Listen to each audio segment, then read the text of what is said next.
Wrthon Santes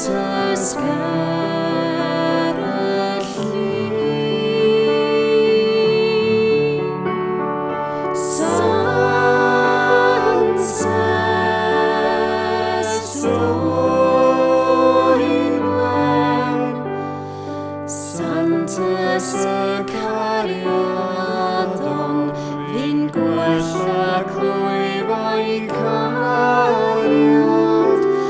Santes dwynwen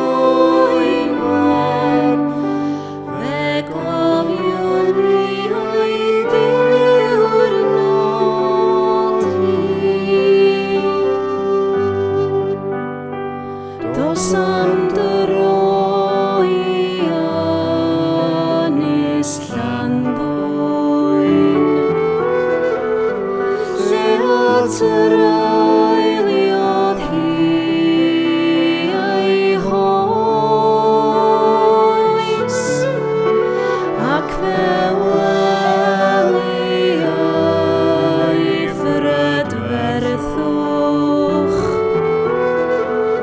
Pan ddaw'r haul dan gylch ei chroes,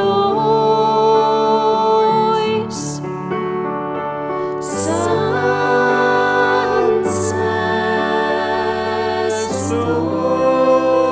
dwynwen, Santes